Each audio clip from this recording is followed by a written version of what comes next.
One of the most outstanding things about the Godzilla movie is the cast. I love pretty much everybody that's in this, and it has a host of familiar faces. I was really happy with the cast going into this.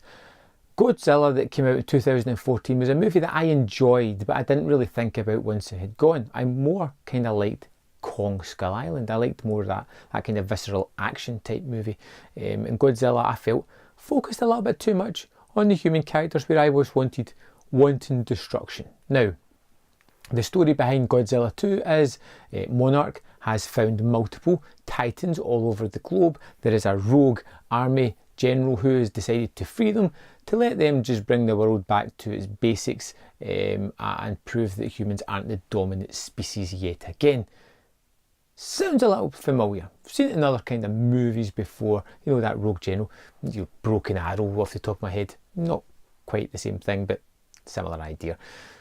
The problem with Godzilla is it's a giant monster movie. You're not going into it expecting Oscar caliber story or acting. You're going into it expecting great special effects, wanting destruction for no apparent reason, and that's primarily it.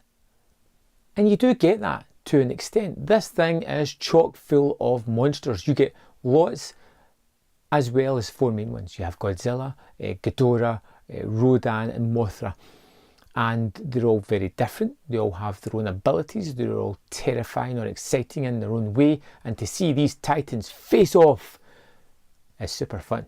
It's destructive. It's just big monsters beating the crap out of each other in a city, and it looks great. But then we have the human story. And the human story is one of the dullest, most uninteresting stories I've seen in a while. You get daughter of two scientist people. Destruction in 2014, the first Godzilla movie, has kind of torn that family apart. Daughter and mother.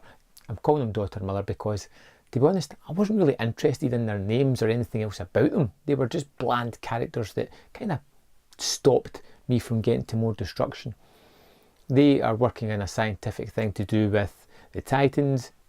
Father's kind of went away to deal with some trauma, and they are forced back together to try and save the world from these titans, these monsters, the King Ghidorah that is out there to just decimate all the titans and the planet. I'm not interested. I had no affinity with these characters. I did not feel anything towards them other than disdain, because they were delaying what I wanted. Possibly if we had more fully realised characters, or something that I could attach myself to, I would be more invested in their plight.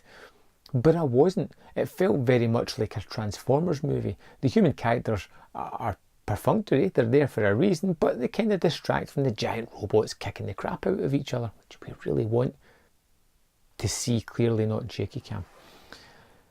And it just feels like there is so many moments where characters die as well. We get a host of characters back from the first movie, the scientists, and there is times throughout the movie where people die, but there's no weight behind it. There is no, oh my god, that character's gone. It's just like, oh, that person's dead, right, okay. So there's no emotion, there's no reason to get tied into this whatsoever. Like I said, the special effects, the monsters, the destruction, fantastic. I understand, I know there is complaints about everything being in fog and darkness and rain, and I understand that. It's easier to do the CG in that kind of environment, plus the effect these monsters are having on the environment are causing this turbulent weather storms that we're having as well.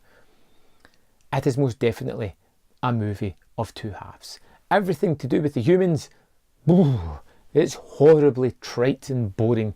Everything to do with the monsters is sit up, pay attention and have fun. Unfortunately, in this movie that's almost 2 hours, a good chunk of it, 75%, is focused on these humans in these bland environments that is zero interest to them, and we spend too little time with the monsters.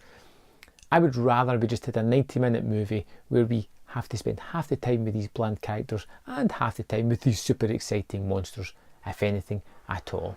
This movie is leading up to Kong versus Godzilla, or Godzilla versus Kong, whatever, and I'm kinda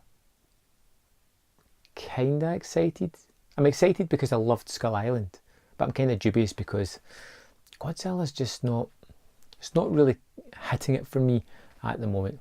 I wanted to love Godzilla 2, but the trailers didn't inspire me too much. The movie kind of left me a little bit down and regretting the amount of time that I spent watching this movie. It is not terrible, but it's extremely bland and boring. Probably a 2.5 out of 5 across the board. It just didn't really do it for me.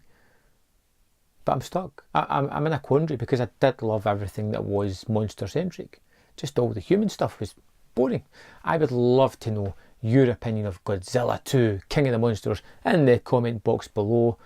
And I'll see you next time on Man vs Film.